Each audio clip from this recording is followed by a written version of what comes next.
weltare ɓiɓɓe fulɓe andu diine maɗa fedde heblo sukaɓe africa weltare tv takkusana yoni to Monguel to winde jammi to winde jammi to Diaɗulo to Wuro Seno to Guesela Bam Sodi to Deysarak to Seynimaji to Bokkule to Jokkuɗi to Gappugo ko on takkusan juula ha to galle ceerno Mamma Kane to Ligseyba Goural Yero ha to galle ceerno Amadou Dafa to Mbuuɗe ko taari ɗum kala ene jeeya e gardiɗi kabaruji men to leydi Mauritanie hono Ba Amadou Bakara gardiɗo landa AJ DMR joƴƴini ɗereji makko to conseil constitutionnel hollide tigui wonde ko candidat yidde wonde hoorejo leydi ndi to leydi Sénégal Ousmane Sonko o fodani Sénégal naaɓe wonde ɓoyata ma cogguji dendagal gueɗe ñameteɗe ha tengte ɓurɗe hadijineje ma cogguji men uste ha mema leydi to leydi Mali fama woni forces armées malienne ɓe kolliri tigui wonde ɓe jiiti seɓɓitiɓe hewɓe ne cuuɗari mumen e nder ladde taw ko forêt classique to ladde witende Bawude to leydi Benin ko sakata gorko goto naggam ene mofti halis kewɗo taw ko halis dollar jaru mum e CFA ene qiime ha milliard uji ɗiɗi to kedde Afrique ma en ketto musidɗo men Alassane Oumar Mbodj habruji men joolam jaɓeri man jaa ha to Slovaquie jen ha to leydi France to dowlaji denduɗo Amérique to Afghanistan to leydi Suisse to leydi Russie ha to Indonésie bisimilla moon e kerki hotodirte joni joni piren pacciren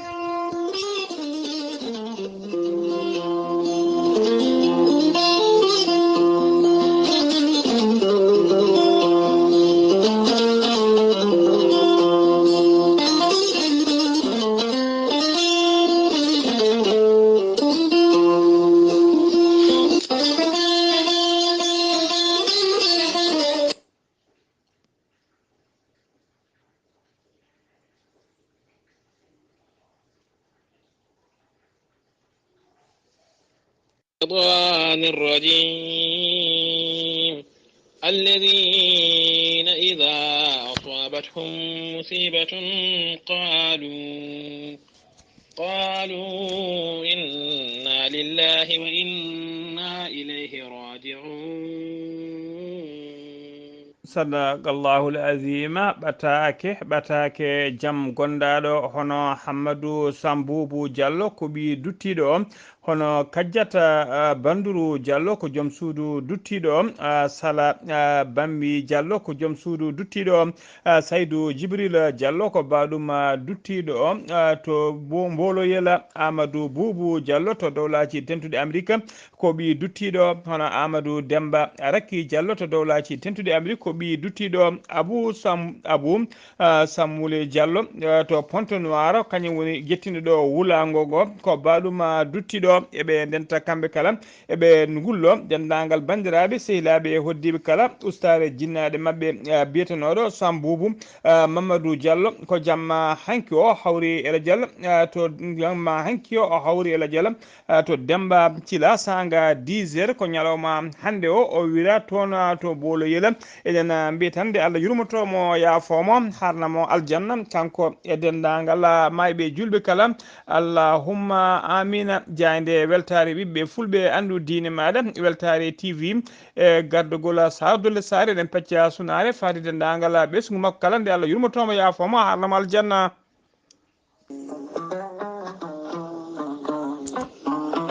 Ceerno Ahmadou Tidiane Diallo gorko mo melga wuro jinneji laaɓaɗo listihara kumpitiɗo lasrari gollowo golle mantiniɗe e nder rendo Ceerno Ahmadou Tidiane Diallo gorko mo melga wuro jinneji jabanaɗo kuɗol guittowo humre gila to dewle e ɗannugal kayitaji ha e golle kala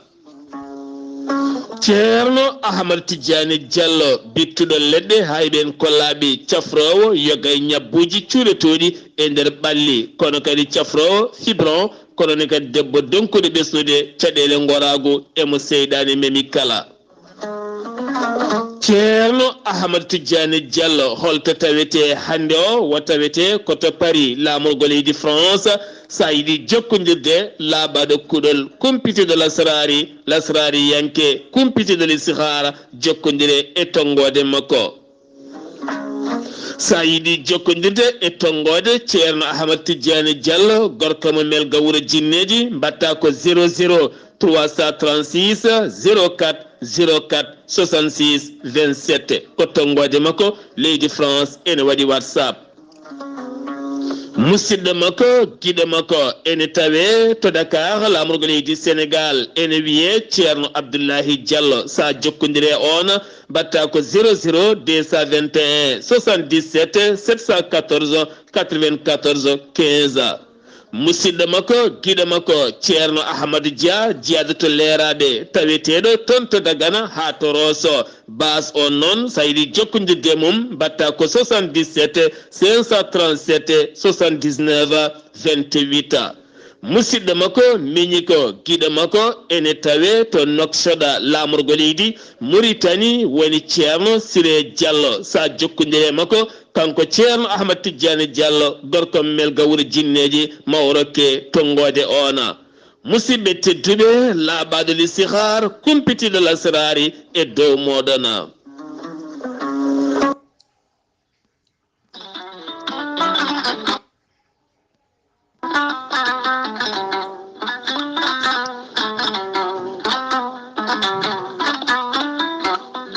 kawisa mawɗo e kiiɗo hen lekki mbiyaki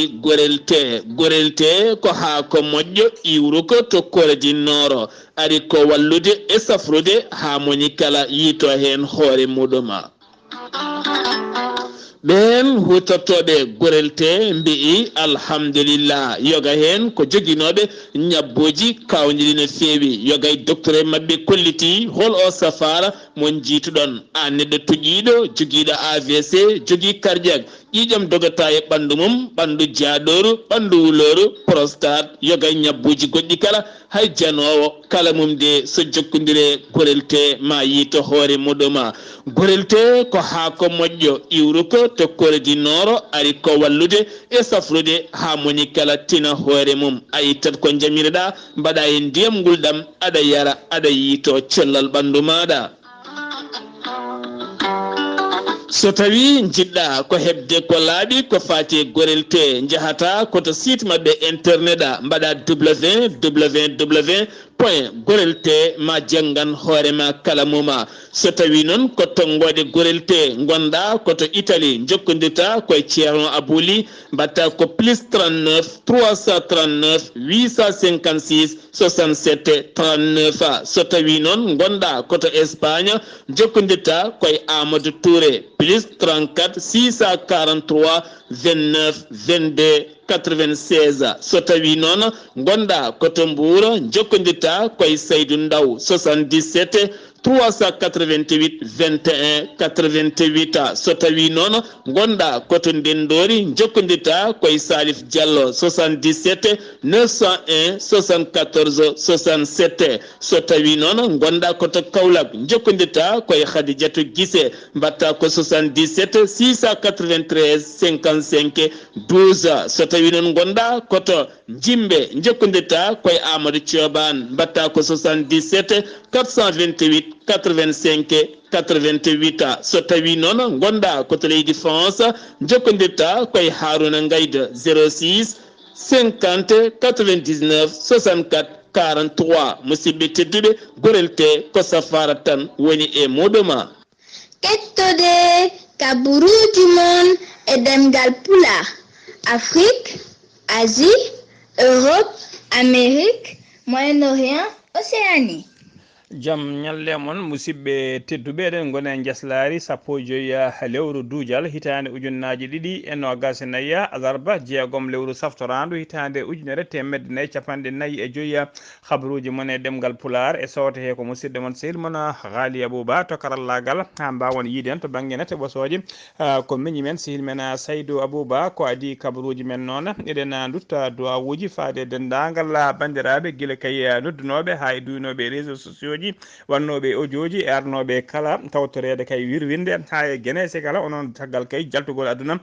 jinnaɗo men debbo biyetenoɗo jariyata alpha sy jaltunoɗo aduna to nakshod o wiriya toon to luxe bagorgol emin mbiyatana yo Allah windano baraji so windi oto momto jokki en ɗam yo Allah jokku balɗe mon habruji mon e ɗemgal pulaar to leydi Mauritanie keddoɗen puddotoɗen halfinaɓe ko fate ɓe to weeyo ɓe kolliri tigui wonde tampe alarba hande o ɓe kolliri ma température uji kaye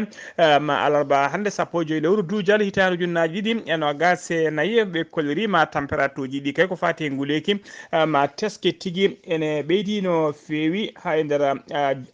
to elega ha to Mourtala Hajara ko ɗeɗon guure ɗiɗi température mumen ɓuuri kay sattude ɓuuri tidde walla ɓuuri hewde e nder leydi Mauritanie kala e kolliri noon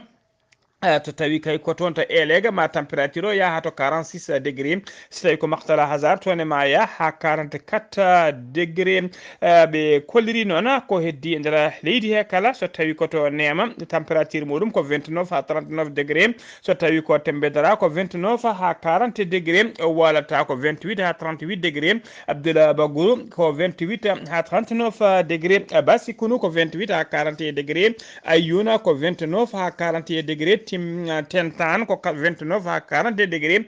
Kifa ko 28 ha 43 degré Kankossa ko 28 ha 42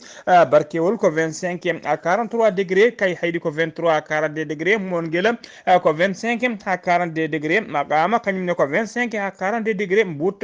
ko 25 ha 42 degré Elega woni 29 ha 46 degré Mourtala Hajara ko 23 ha 44 degré Bogué ko 21 ha 41 degré Rosso ko 19 à 36 degrés Boutelmita ko 20 à 40 degrés Atar ko 23 à 43 degrés Nouadhibou ko 17 à 24 degrés Tigzigza ko 26 à 42 degrés Seydi Babi ko 27 à capanɗe nayyi e ɗiɗi degré Zoyarar ko sappo e jeetati ha capantati e jeegom degré so tawi ko Agzouza ko nogas e nayyi ha capanɗe nayyi e ɗiɗi degré so tawi ko Nouakchott ko 19 à 25 degré ha joni kabaruji men ɗemgal Pulaar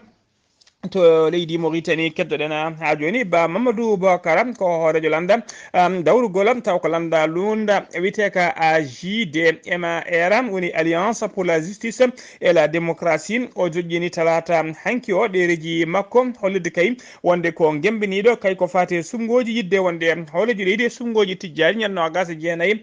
lewru juin hitande ujunnaji ɗiɗi e nogas e nayyi o nawi kayitaji makko noon koto conseil constitutionnel siftinde on noon ko alarba hande sappo joyi lewru dujal 2024 woni ñalawma cakkitiɗo kay ko fate joƴƴingol dossier ji candidature so tawi ko Mohamed Wula Abdel Aziz mennoɗo wonde hooleji leydi ndi tawateɗo e oɗo saaha kala kasoji taw ko jinnoɗo kay jeeri ɗiɗon candidat ji gam ƴamoyde lefol laamu on noon kayitaji mum calama o saliranama noon ko wasde kay jogade parrainage ha joni ko leydi Mauritanie keddoɗen Mohamed Cheikh El Ghazouani kañum woni hoore gendi Mauritanie gam to kay deuxième muma mandat e sumgoji hooleji leydi tijjaɗi kay ñande nogas jeenayyi lewru juin 2024 kanko Mohamed Cheikh Ghazouani o ruɓi kay o suɓima ɓeena kay ko fate ruuma jari boni campagne électoral makko o suuɓi ko ɓeɗo hono biyeteɗo o suuɓi ko Sidi Ahmed Wul Mohamed kañum woni ministre de l'habitat de l'urbanisme o waɗi ɗum noon directeur de campagne makko caggal kay nde conseil ɗum noon ko caggal nde conseil des ministres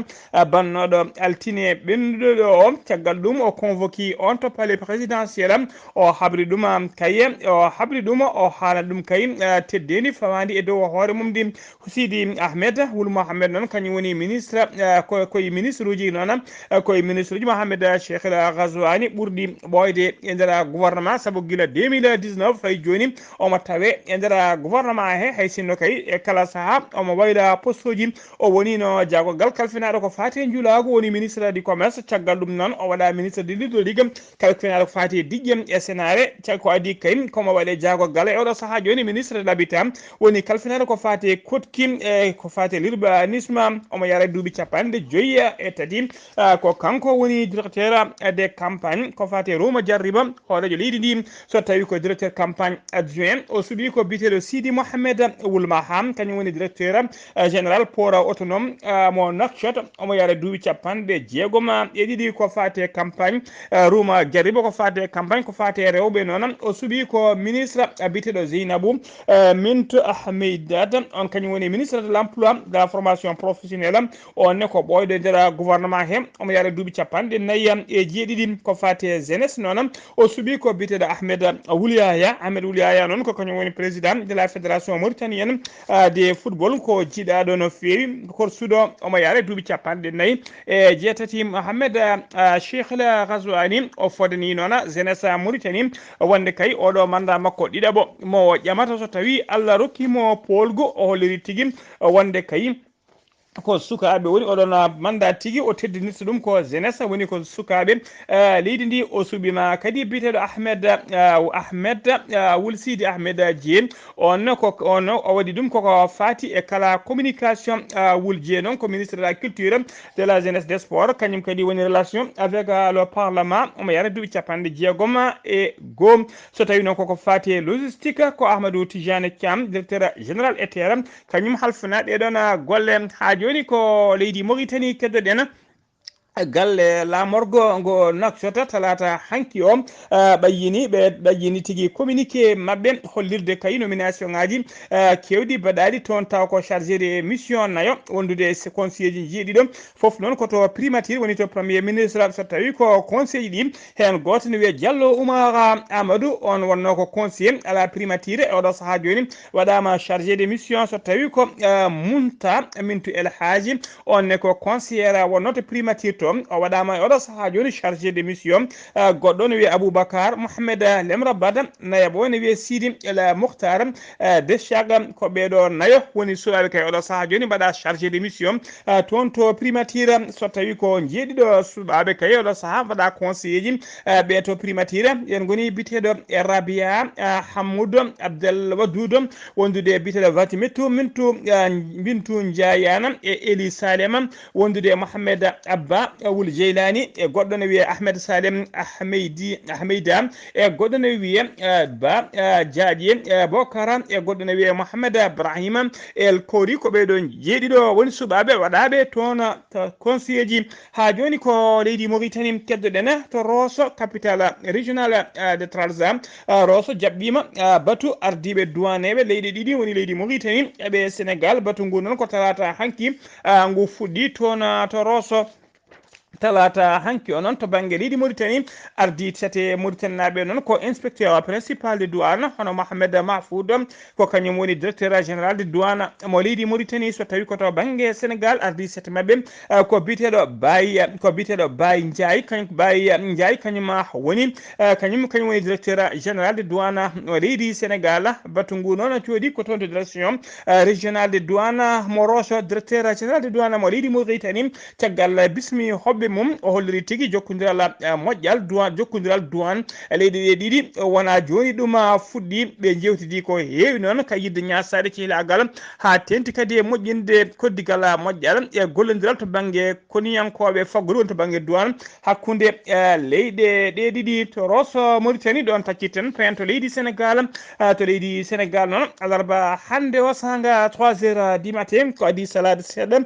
ko accident waɗi e nder Sénégal to Dakar e dow lawol bitengol autoroute ɗum waɗi ko tolno établissement Mariama Niassa neɗɗo goto wasi hen fittade mum accident o noon saabi ɗum tigui oɗon accident noon saabima kay ha ko wiyete bouchon woɗi tigui auto ji darti deggodiri kewɗi kene wona kilométre uji jeegom bouchon ɗum noon to banggue sens Patte-d'Oie fade centre ville accident o mbiɗen ko camion goto kañum felɓodiri e bis mo hinde tata ha joni ko leydi Sénégal keddoɗen daddiɓe halfinaɓe kay haɓade doroko ɓe Dakar ɓe Kaolack eɓe Mbour ɓe nangui talata hanki o 14 dujal 2024 ɓe teɓima 17 kilo dorok mo hinde cocaïne to Kira Ayip yimɓe jeegom kadi nangama hen ha joni ko liiɗi Sénégal keddoɗen e nder commune mo Ziguinchor toon ko faraysenaji goto warti e nder baara alarba hande sappo e joyi lewru dujal e nder wuuro wintego Santhiaba ɗum noon e nder wuuro witego Santhiaba battiɗo noon inde makko moli tigui walla suuɗi koye ɗeɗo alkule woni o ben o wiyeteno mo yarano duuɓi capanɗe jeegom ko ɓoggol noon habɓe dande makko o welti woni ko witte pendaison andaka taw noon holko saabi kay omo watto goski makko ƴettama nawama to morgo principal morgo régional mo Ziguinchor lusgoji udditama hen ha joni ko leydi Sénégal keddoɗen Ousmane Sonko horejo jagorɗe mo leydi Sénégal o ardima talata hanki o batu taw ko batu interministériel woni tigui hakkude jagorɗe hakkude makko e yoga e jagorɗe o joddima batu ngu noon mujiba ngun batu noon ko heblanade ko fate julde taske noon ƴettude peeje kayim no layyaji jawɗi layyaji mbawide tigui nadde e nder leydi Sénégal e nder jeehe kala e guure mawɗe kala ha Sénégal naɓe kala mbawa hebde layyeji mumen hano hannirta ni e nder jonde hen noon kanko Ousmane Sonko o fodinima kay wonde ɓoyata na prix kay jippine hano hannirta ni ko fate gueɗe taw ko gueɗe ñameteɗe gueɗe kutorteɗe ɓurɗe hatujinede o holliri tigui ɗen gueɗe kala ma peeje ƴette kay ha ɗiɗo prix jippo hano hannirta ni o siftini noon dendagal Sénégal naɓe yo gandu kay wonde ko ɓuuri hewde koɓe ñamate koɓe ɓuuri sohlude koɓe kutortoɗo ko ɓuuri hewde ummotoɓe ko caggal leydi o holliri noon so tawi kay leydi heddi tigui koye faggoyade kala saaha walla mbiyana jiggoyade ko ɗum saboto e kala saaha cogguji ɗi ene ngabbano feewi o waɗi erago noon faade dendagal ɓesgu Sénégal naɓe kala nde mbattata hakkillaji menen e kay remde mbawa tigui dañde ko ñaami e hutorade heeɓ fewnude kadi kene ñaama ɗum tan wawata ittude leydi ndi e caɗele hano hannirta ni ha joni ko leydi Sénégal keddoɗen Jean-Luc Mélenchon ko faraysenaji neɗɗo dawrugol lundiyanke kanko ardi landa wiyete ko France insoumise kanko e délégation makko noon ɓe jettima alarba hande o to Dakar lamorgo leydi Sénégal ɓe tawi noon yimɓe Pastef hewɓe no fewi ene gaari jaɓɓade ɓe e gaddagol secrétaire landa Pastef kan hono biteɗo Ayiba Daffé wondude e Fatou Kenne Diakhaté Fatou Kenne Diakhaté noon kono maɗo ko ɓoyani directrice adjointe du cabinet hoɗojo leydi hono Bassirou Diomaye Faye ko kanko kadi woni coordinatrice des mouvements national des cadres patriotes et secteur diaspora guila 2021 Jean-Luc Mélenchon noon kañum e Ousmane Sonko maɓe mbaddu kay batu woni conférence publique ɓe kaala kay ko fati e jokkodiral hakkude Europe hakkude mum e dongre Afrique ko fati kay ɗo e arde woni l'avenir tigui hakkude Afrique Europe ha joni ko leydi Sénégal keddoɗen ine teska kewgol accident ji tawi ko jaaduɗi e warguji e nder leydi Sénégal hay alarba hande o accident tinama waɗi to Dakar hande noon rokki hande noon Elhaji El Malika Ndiaye kañum woni ministre des transports ministre transport kay janoɗo kay ko fati wadde coup d'envoi woni lancement officiel la commercialisation BTR woni bus rapide transit o holliri tigui e nder toon o waɗi haalande hollirde kay wonde ɓoyata kay holliri wonde ɓoyata kay dendagal autoji nayeji limceɗe kala holliri ma mbaɗe interdit dogde e nder leydi Sénégal o wi yimɓe kala ene gandi kay wonde wole autoji tawa kadi ngala hattane wawde tigui wadde visite technique oto noon mo ala hattane wadde visite technique o wi on oto fotani ɗaccede ne doga hakkene yooɓo pittali yimɓe ɗum noon holliri ɓoyata peeje ƴette taw ko peeje kese ɗen peeje noon ko dendagal jonje limce autoji ɗi kala gam kay haɓade e ustude accident ji e nder leydi Sénégal sen ummima to leydi Sénégal koto leydi Mali paadenan erango koninkoɓe leydi Mali ɓe hinde fama mbaɗi kay faade ɗen pelle seɓɓetiɓe pelle joguitiɓe kala ina wayno naati e noppi yoga e ɓen fama holliri hewɓe puɗɗima joƴƴinde kay petalaji mumen ko sakkiti ko ɓe kolliri ko sakkataɓe ɗiɗo joƴƴini tigui petalaji men taw ko jeeyaɓe e catala état islamique dans le grand Sahara ɓen tigui gaari ha e juuɗe fama joƴƴini petalaji men e kaɓirɗe mumen kala jebbili ɗum noon waɗi ko ñande alarba sappo e tati lewru dujal hitande ujunnaji ɗiɗi e nogas nayya ɓe ɓe kolliri hen goto joƴƴini fetel mum koto wuuro witengo Tasiga e nder commune mo Boura goɗɗo o noon koto Ansogo ville e nder mayiɗe lewru avril nde kadi ɓe kolliri tigui wonde pelle hewde goɗɗe joƴƴinino petelaji mumen to aguel hokko aleda ɓennuɗo kadi ɓe kolliri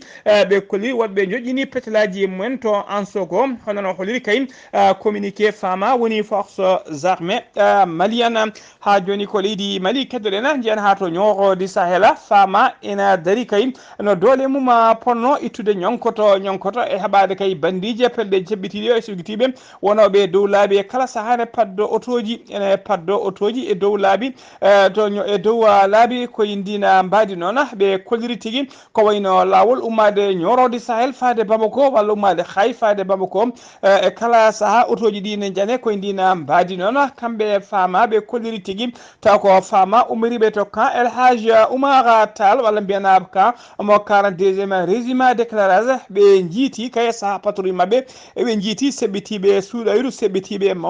hewɓe no fewi e nder ladde taw ko forêt classique to ladde witende Baoulé ɓe kolliri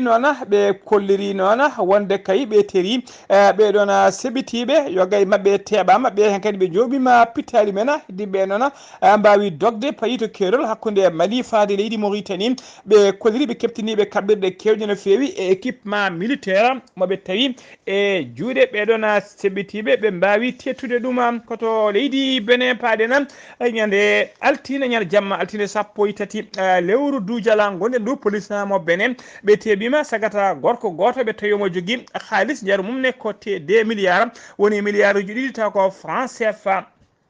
taw kadi ko haalis liquide on haalis noon ɓe tawi tigui komo waɗi ɗum omo mofti ɗum e nder sakuji basale taw foof ko haalis dollar américain ko biyeji $100 ene qime so weccitama ha 2 milliards taw ko franc CFA ɓe kolliri noon ko gananajo o ummoɗno koto leydi Nigéria o fati tigui koto Ghana o nanga koto wuuro witengo Seme Karake tawatengo to kerol hakkude Benin e Nigeria ko saha o jippino e bus omo ƴeewa nangude taxi ko ɗon police teɓimo ha joni habruji men ɗemgal Pulara kedde Afrique ma jaɓɓo musidɗo men sehil men Alassane Oumar Mbodj gorko mo Sara Ndogo. Alassane Oumar Mbodj salminama juurama. Abouba en calmini dendagal hettiyankoɓe Ayawo TV ko noon ka calminirten ha heɓen ko nande Amasambolo en to Madina Gounas en ha e kotanen Abouba toon to Banjul kamɓe foof e hettiyankoɓe foof calminama no fewi mbiyama tan nden ka Allah e mumen no fewi kabruji men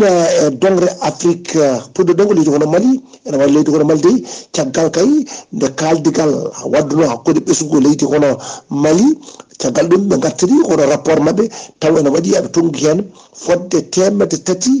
ɗum noon ko nanodira ɗum noon ene jeeya e ko tengɗini hen noon ko wawde ɓeydande on gardiɗo wono leydi ndi wawde wadde mandat kadi mo jogui o ɓe junna ɗum fodde duuɓi ɗiɗi ha duuɓi 5 taw koye gardigu kay taw ko laamu ngu ɗum noon ene wayno lundu ngo ene wayno riwti koɓe gaddi ko riwonde kono jaɓani ɗum noon ɓe mbaɗi ɗum ko teppol ngol ɓe jaɓani kono wawde kay kono rullinede hen ɗum noon ɓe mbi wonde oɗo kolnel Assimi Koïta ko yidde tan ko joɗade kay e jappere nde taw tottitta jappere nde taw kadi ko civil en ɗum noon ɓe mbaɗi noon moɓodiral mabɓe ngal guila kay 31 lewru hono mars ɓennuɗo ɗum ɓe jogade ko moɓodiral mabɓe e yidde kay wawde wiide aɓe mbawa nandirde koye mabɓe ɓe ganda kay ko waɗete ko kamɓe de ɓe jatani hen hay seeɗa ɗum noon waɗi noon e oɗo saha haqqillaji ɗi foof jowiti koye mabɓe kamɓe ardiɓe laamu sabbunde ngu e gardugol Assimi Koïta ɗo ko leydi hono Burkina Faso ɓeɗo de diwa 3 lewru ndu gonɗen ndu kamɓe de ɓe tuuma e wargol ɓen taw kadi ko civil en kamɓe nawno ɓe guura toon to fota gourma to de ko toonɓe nawno hono guura ɓe mbawi noon e kamɓene warede nden toon ɗum ɗo e oɗo kala saha ko toon ɗum waɗi hono jibru no fewi kamɓe ɓe mbiya wonde ɓe meeɗa wadde ɗum ene wayno taw kadi ko ɓe noon eɗen mbiya wonde kamɓe koɓe mbaɗi ko tigui rigui ene wayno de ko kamɓe tan ay ko wara waɗnade ɗum ko kamɓe tan mbari e ɓeɗon toon to Guinée Conakry toon dey ko ñawore woni toon ñawore 28 taw ko septembre balɗe 2009 ɓen temedere e capanɗe jowo ɓen waraɓe toon tuumaɓe ɓe noon 12 guila e ñalawma taw kadi ko hanki o ko hen ɓe goni ɗum ɗo woni ñalawma maɓɓe kadi e taw kadi ko tarbijo ene wayno ko hen ɓe goni e ñawore nde e on noon joguiɗo taw kadi ko konngol ɓen taw ko civil en wono avocat wono binodirteɗo DS Ba o wi noon taw ko tribunal o kanko dey o wi tan ko ɓen yo tawe taƴene kaddi gurdam mon e nder kaso ko ɗum woni kankone ko wi toon to Côte d'Ivoire toon de ko ɓen hoɓe bamɗi tugue ko ɓen jogui toon hono caɗele e oɗo saaha mo gonɗen wonde kay wiyama Rafi ma jogor kadi arde toon taw kadi ko a fayata ko ɓe nehano ko Rafi o noon wiyete ko peste porcine ɗum noon ko wawde kay arde e ɗen ɗo koɓe nehata ko bamɗi tugue mabɓe de ko noon ɓe mbi raɓata hono yimɓe Mozambique ɗum noon de toon ko gondiro toon joni ɗo toon leydi wono Russie ko on dey sanki toon e nder nokku mum ñande 11 lewru ndu goɗɗen ndu ɗum noon to Mobutu ɗum noon ɓe mbi wonde maɓe guddi toon on loyno gam andude kay halko waɗi on taw kadi ko risnajo joni no toon taw kadi ko leydi kono Russie Ghana toon dey ko e nder camp nodditoɗo hono Jebila ɓen taw kadi ko umminoɓe to Burkina Faso dognoɓe toon ene wayno ene oɗo saaha ɓe puɗɗima kay wawde kadi nanodirde e jibinande leydi hono Ghana naɓe ɓe puɗɗima kay wawde kay wurde toon so wona noon e ɓen leñol fulɓe ngol de ene fuɗi joñcade toon gam wasde ɗum fewnitade no fewi to leydi hono Tunisie ene wayno ko dental leyɗele hono Europe holliti kulkuli mum ɗi jogui toon to banggue kay to batte kuccitede e yimɓe taw koye jeeyaɓe e rondo civil en e jogade ɓe won caɗele toon ɗum noon ɓe mbi wonde aɓe jogui toon kulkuli avocat ji ɗi noon ha hande ene ceppi wonde kay nando mumen jaggal toon o nde woppitte biyeteɗo hono Safia Dahmani on madɗo ɗaccite ɓuuri yawde e yaccade Libi laamu ngu noon nangi toon taw kadi ko boowal laaɗe kadi diwoje mabɓe yimɓe gollotoɓe toon ɓe ina dokna fodde 26 tonnes taw ko kanŋe faade kadi e yaltide ɗum e faade e leyɗele goɗɗe Ghali Abouba ko ɗum ɗen jogui noon habaruji men jogade engrais Afrique e ñalawma hande o taw wonno koye dande musidɗo moon Alassane Oumar Mbodj cugol ko masanɗo gam weltare a Yawot TV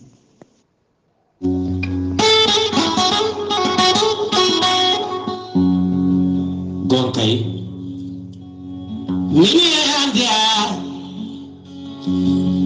keɗotomi ko jahande heblo sukaɓe Africa nde tawno jande ndene laaɓi kadi humpede welami humpitede ɓuuri humpede Seydi Ndiaye humpitede ɓuuri humpede welani ko noon tigui Seydi Mbodj Alassane Oumar Mbodj ko an uddi kabaruji men e dongre Afrique takkusana yoni ha to galle ceerno Abou Ndongo tawteɗo to to ceerno Abou Ndongo ko on takkusan kadi juula ha toon to galle ceerno men ceerno Amadou Isaga Kebe toon to mbotte ko taari ɗum kala habaruji men ɗemgal Pulaar habaruji men jolam jaɓeɗi koto Slovaquie puɗɗotoɗen Robert Figo kañum woni hoore jagoɗe leydi Slovaquie omo tawe e oɗo saaha joni hakkude wurɓe e mayɓe omo tampi sanne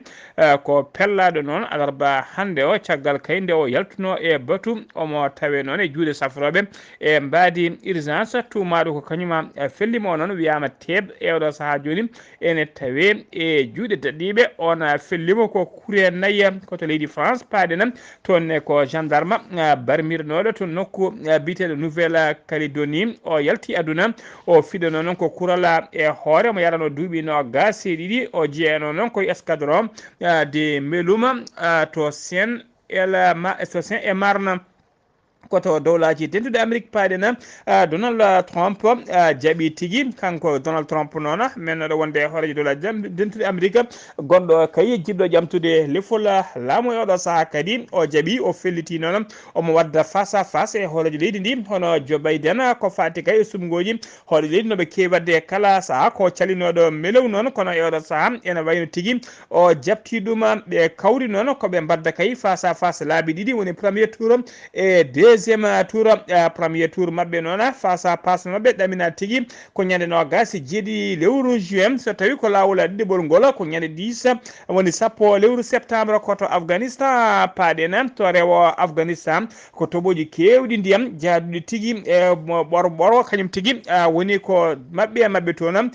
mayɓe noon e oɗo saaha joni hollirama tigui yimɓe hewɓe jalti aduna fodde temedde tato neɗɗo ko hawri hen ladial ha tengti noon e nder oɗo province biteɗo Maklan ko kañum ɓuuri jayede hen jiilaw noon ina jokki ha joni toɓoji kadi ne tijja ma jippo toon e ɗeɗo balɗe koto leydi Suisse paaɗen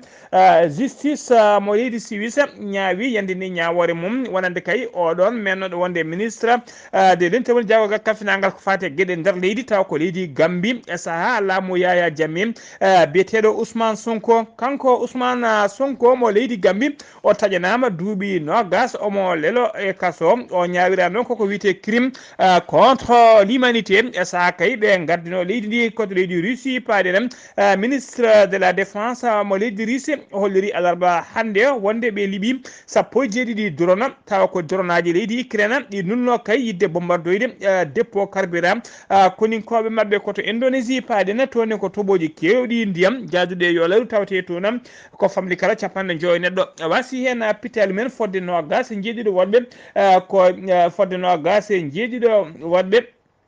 tigi ko ronkaɓe yitede ko woyaduɓe wuura ene donka yitede woni porté disparu waɗi kadi capantato e jeeɗiɗo neɗɗo barmuɓe hen fodde million fodde ujunnaje tati temedde tati capanɗe jeenayi e jeegom neɗɗo egginama e galleji men e oɗo saaha joni gam dandede pittali men musidɓe tedduɓe gasi ha laaɓi ceer ko ɗum ɗo wonno komin tongal noon habruji mon e ɗemgal pular e sawto he ko musidɗo mon sehil mon Ghali Abouba to karallagal ha mbawon yiiden to banggue neta ɓotoje ko miñi men sehil men Saydou Abouba so tawi ko roɓiɗo Afrique ko musidɗo men sehil men hono Alassane Oumara Mbocca gorko mo Sara Ndogu kerki malaki jaam yo jaam Allah jogomi jogo on